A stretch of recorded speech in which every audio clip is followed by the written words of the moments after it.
नारद जी कहते हैं कि तब तो आपकी लीला बड़ी अच्छी है, आपका गृहस्थ बड़ा अच्छा है। गृहस्थ ऐसा ही होना चाहिए, क्योंकि गृहस्थ जीवन में पति पत्नी वाहन के दो पहिए के समान होते हैं। अर्थात अगर एक पहिया छोटा एक बड़ा हो जाए तो गाड़ी नहीं चल सकती है, और अगर दोनों सामान्य है तभी गाड़ी चल सकती है ना।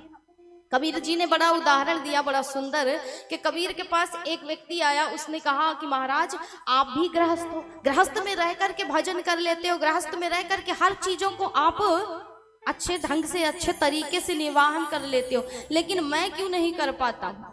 ये गृहस्थ जीवन ऐसा विचित्र क्यों है, इसमें झगड़े ही क्यों होते रहते हैं? तो यहाँ पर कबीर बाबा ने बड़ी अच्छी बात कही। अपनी पत्नी को बुलाया, दोपहरी का समय था, आंगन में बैठे हुए थे, अपनी पत्नी को बुलाया और कहा जरा लालटेन दे करके जाना मुझे। अब पत्नी ने कुछ भी नहीं पूछा, कुछ भी नहीं कहा, पत्नी अंदर गई।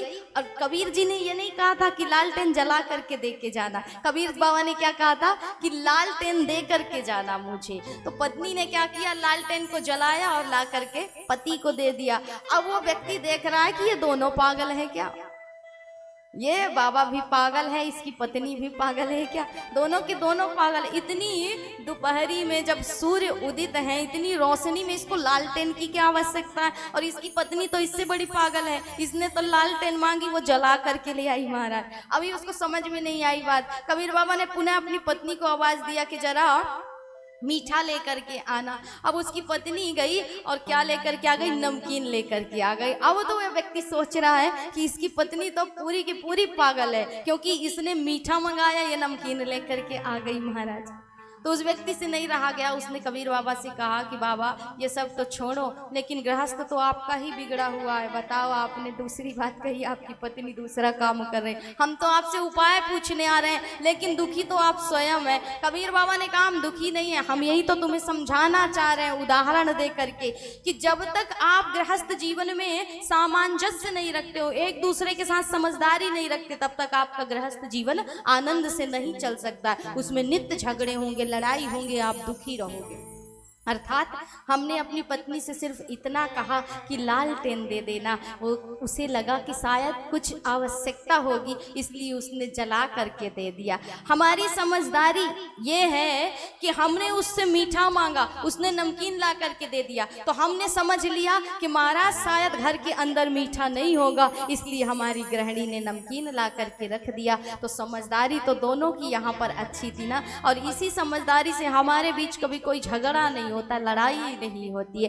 तो जिस गृहस्थ में ये समझदारी है, एक दूसरे को समझने की बात आ जाती है, समझदारी आ जाती है, उसका जीवन आराम से चलता है महाराज। उसी प्रकार हमारा जीवन है। अच्छा है मैया आपका जीवन ऐसा आनंदित है, लेकिन तब तो आपके नाथ ने यह भी बताया होगा कि गले में जो मुंडों की माला लटकाए घूमते हैं, उसमें मुंड किसके लगे। अब तो पार्वती मैया बहुत चक्की रह गई, देखती रह गई, और कहा कि मुनिवर और सब तो बताया, लेकिन यही नहीं बताया कि गले में किसके मुंड लगे हुए हैं, उस माला को जो धारण करते हैं उसमें मुंड किसके लगे। तब खाक प्रेम करें मैया।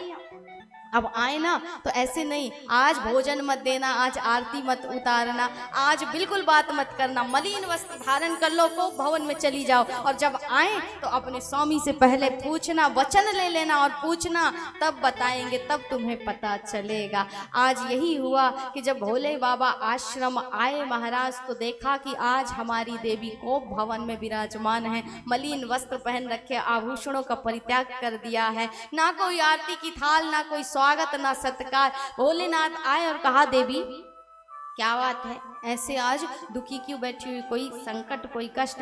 तो यहाँ पर पार्वती मैया कहते हैं कि रहने दीजिए, अंदर के भी काले, बाहर के भी काले, बाहर के तो तुम काले हो ही, अंदर के भी बड़े काले निकले। तो यहाँ भोलेनाथ कहते हैं कि देवी काला तो अंदर का वो होता है जो कपट करता है, हमने कौन सा कपट किया। बोले ये बताओ कौन सा कपट नहीं किया तुमने, ये जो 24 घंटे मुंडों की माला लटकाए घूमते हो, इसमें किसके मुंड लगे हमें बताया।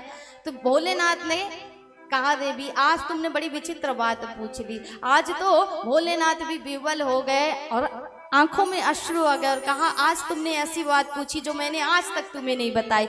इस माला में जिसके मुंड लगे हैं वो किसी और के नहीं, तुम्हारे ही लगे हैं। वैसे तो तुम अजर अमर हो, पराम्बा हो, जगदम्बा हो, लेकिन लीला की दृष्टि से जब जब तुम अपने इस देह को छोड़ करके दूसरे देह को धारण करती हो तो तुम्हारी याद मुझे बनी रहे, स्मरण बना रहे, इसलिए मैं तुम्हारे ही उन मुंडों को इस माला में पिरो करके धारण कर लेता हूँ।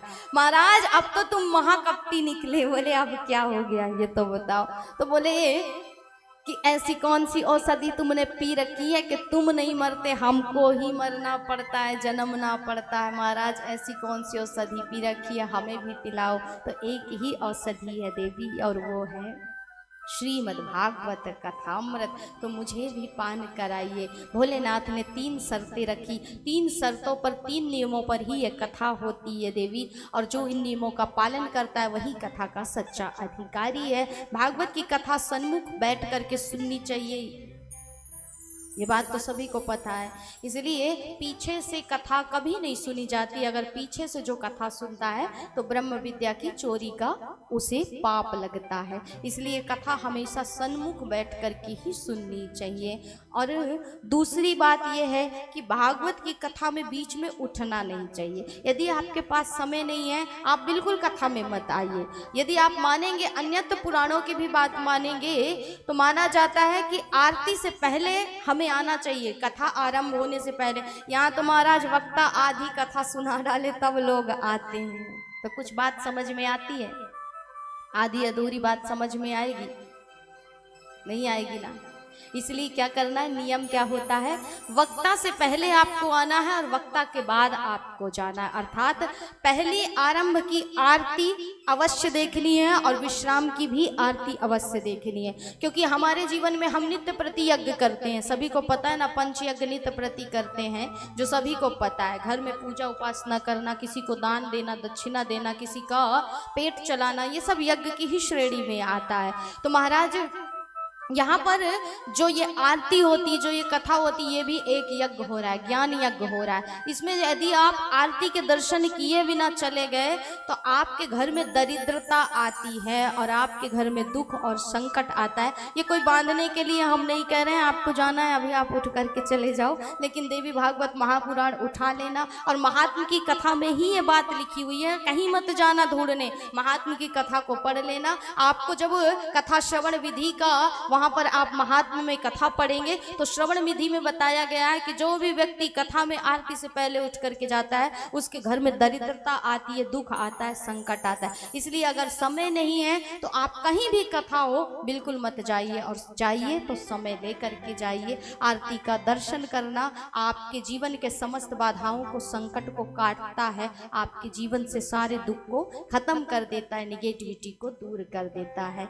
इसलिए दूसरा नियम यही है कि कथा में बीच में उठना नहीं चाहिए, बीच में बोलना नहीं चाहिए। बोलना ही है तो बोल लीजिए राधे राधे, तो बीच में सिर्फ राधे राधे बोलना है, बाकी कुछ भी नहीं बोलना है। शांति से वक्ता बोले और हमें सुनना है। तीसरी बात, कथा में सोना नहीं चाहिए। कुछ माताएं सो जाती हैं बेचारी, पाइप से टिक करके, बड़ी नींद आती, घर में सो नहीं पाती, यहीं आए तो सो गए। इसलिए कथा में सोना नहीं चाहिए। और माना जाता है ना कि पहले के समय में वाद्य यंत्र नहीं होते थे कथा में। क्यों नहीं होते थे? क्योंकि पहले के समय में इतनी क्षमता लोगों में होती थी कि उनको नींद आती ही नहीं थी। परीक्षित सोए थे महाराज? नहीं सोए थे, तभी तो कल्याण हुआ था ना। 7 रात्रि 7 दिन पर्यंत 24 घंटे जगते थे परीक्षित और कथा सुनते थे।